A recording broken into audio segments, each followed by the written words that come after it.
Olá, nono ano, espero que todos estejam bem. Na última aula, a gente finalizou então os compostos orgânicos das células, falando sobre as proteínas e as enzimas, que são proteínas com funções catalisadoras.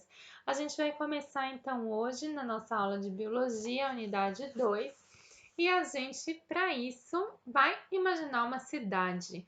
Quando a gente imagina uma cidade, para que uma cidade funcione bem, a gente precisa que essa cidade esteja estruturada e organizada. A gente precisa que a cidade tenha ruas para o transporte de pessoas, né? Para que os carros tenham um fluxo bom.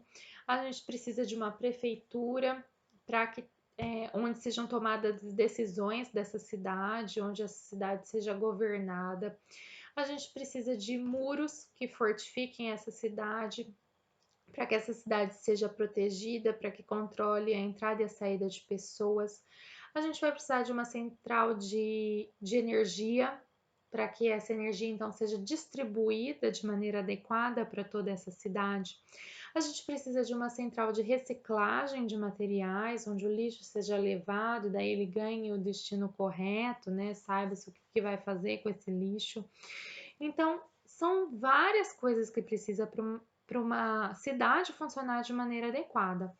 E a gente pode comparar uma célula com essa cidade. A gente aprendeu na outra unidade os compostos orgânicos que formam uma célula. E nessa unidade agora a gente vai aprender então como que uma célula funciona.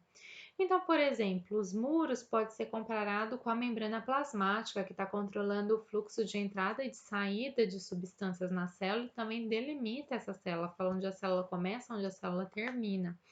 A gente pode comparar a prefeitura com o núcleo da célula, que é onde comanda todas as atividades dessa célula, vai controlar essa célula.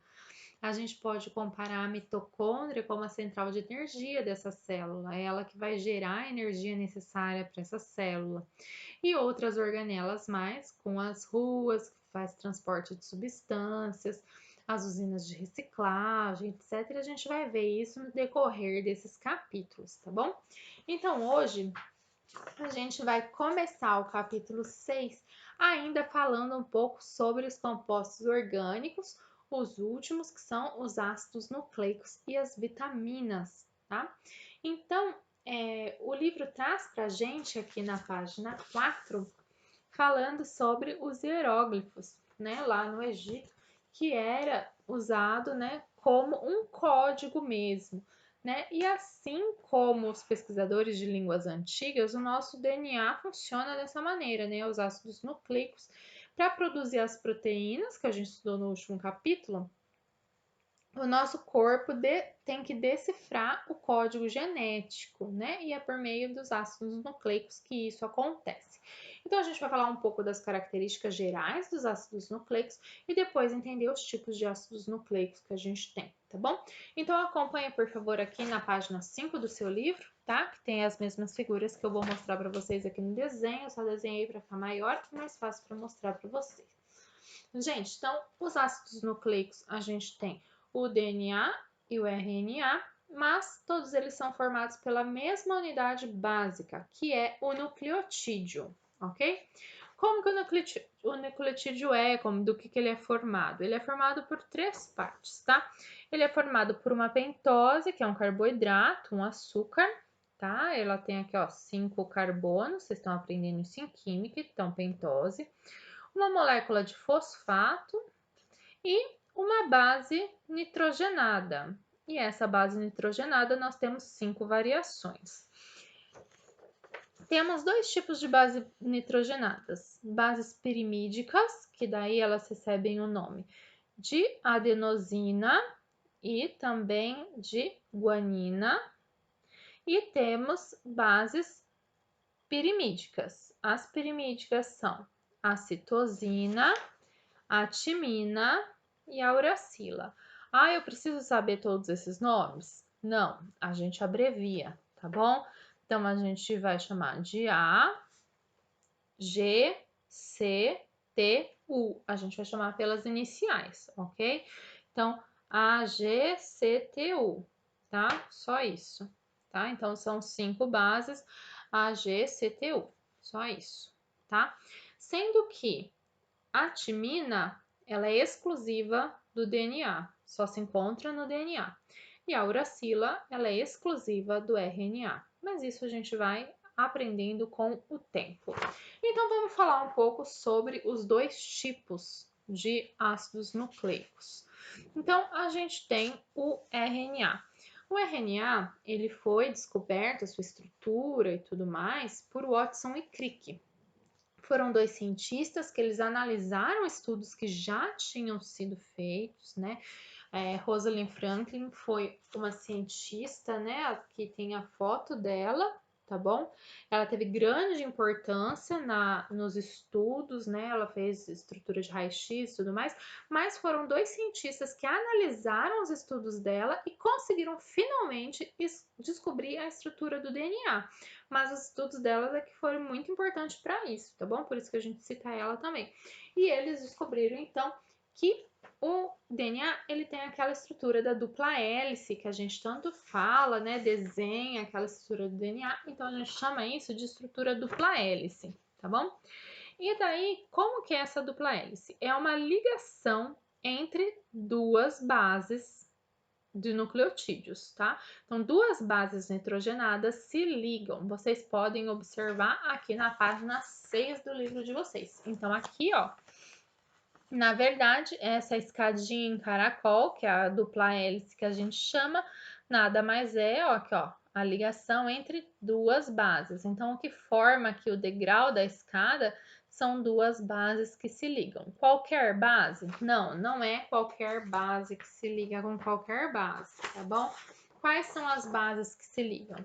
No DNA, sempre quem se liga é A com T ou C com G. Sempre exclusivamente, tá? Só A com T e C com G. Então, T liga com A, G liga com C. Nunca ao contrário, tá? Você nunca vai encontrar A ligando com G ou com C. Não. É sempre A com T, C com G. Nunca mais vou esquecer. Sempre assim, tá bom? E que ligação é essa? Que tipo de ligação é essa? São pontes de hidrogênio, tá bom? E sempre aqui no lugar de bases nitrogenadas. Por isso que você sempre encontra a mesma porcentagem de A e de T. E sempre vai encontrar a mesma porcentagem de C e de G, porque essas ligações são exclusivas no DNA, tá bom? Então, essas são as características do DNA. Uma estrutura de dupla fita, sempre A se liga com T, sempre C se liga com G, portanto, sempre você vai encontrar a mesma porcentagem de A e T e sempre a mesma porcentagem de C e G no DNA, ok? Gente, agora vamos falar um pouquinho do RNA. O RNA, ele tem uma estrutura simples fita.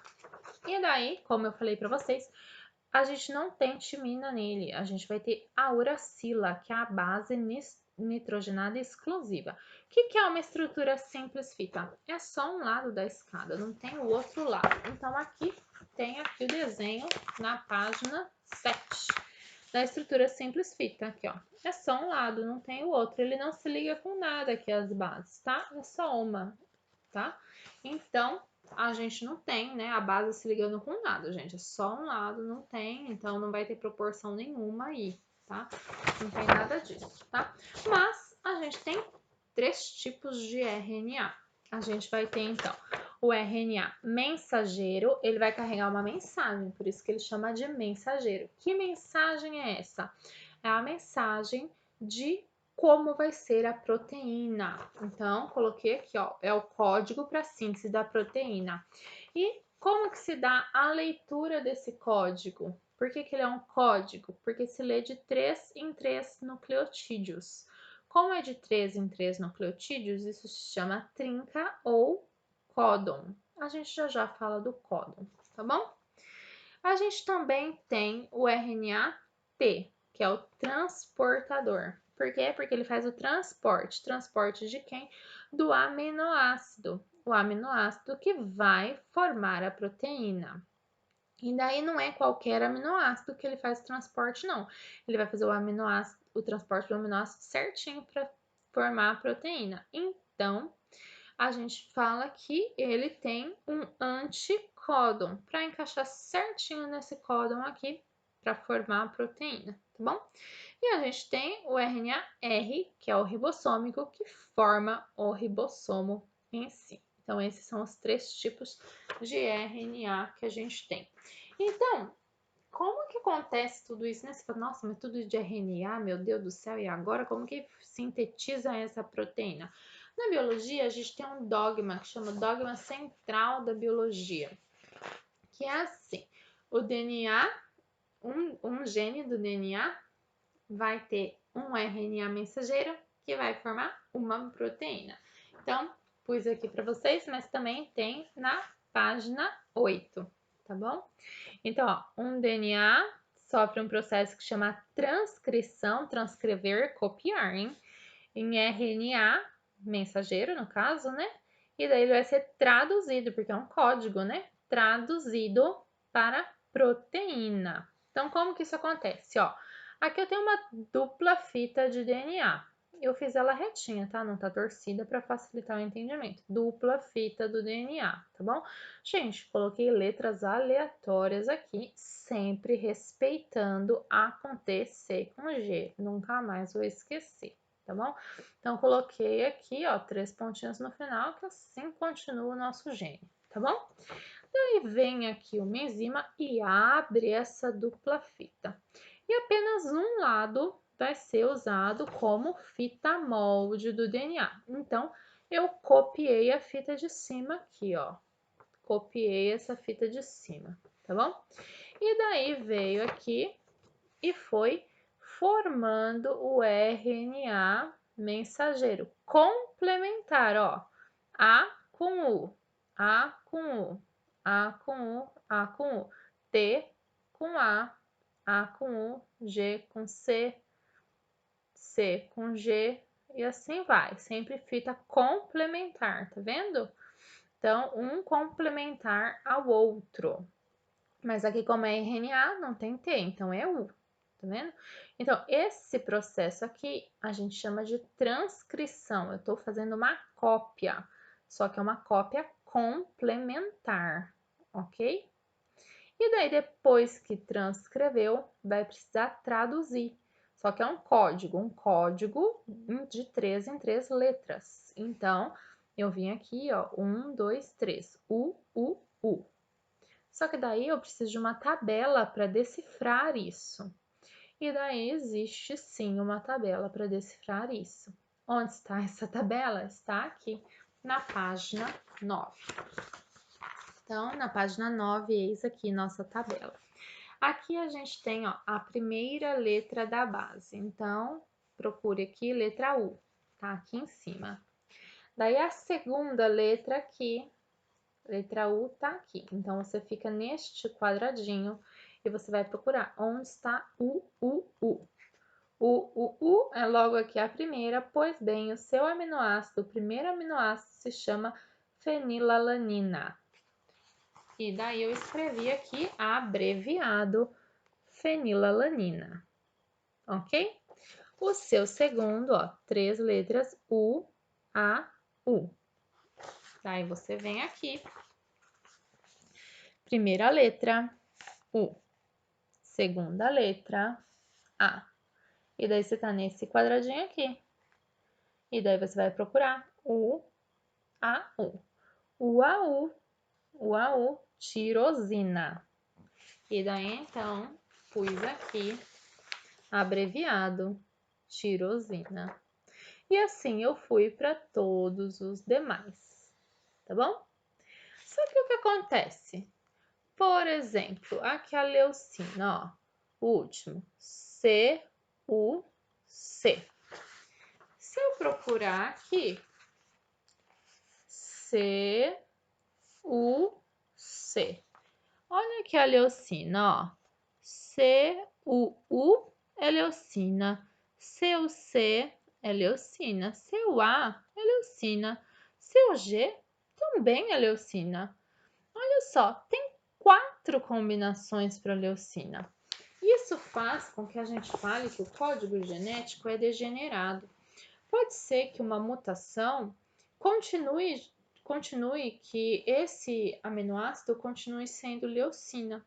Isso não vai alterar a proteína. Isso é muito bom, porque nem toda mutação vai causar uma mudança nessa proteína. Mas se trouxer uma mudança no aminoácido, isso vai mudar toda a conformação da proteína, tá bom? Se mudar a conformação da proteína, mudar a forma da proteína, daí a proteína pode perder a sua função, tá? Então, quando a gente fala assim que mais de um códon ele codifica o mesmo aminoácido, a gente fala que o código genético é degenerado, e isso é uma função muito importante, ok? Gente, aqui na página 10 tem um exercício resolvido, mais um, para vocês entenderem aqui, né? Mais ou menos igual a esse que eu fiz, tá bom? Gente, por hoje a gente vai parar por aqui. Já foi bastante coisa, né? Eu vou pedir que vocês façam o Agora é com Você, da página 7, e também os exercícios aqui do Testando Seus Conhecimentos, o 1, o 2 e o 3 da página 15. A gente se vê na próxima aula. Até mais!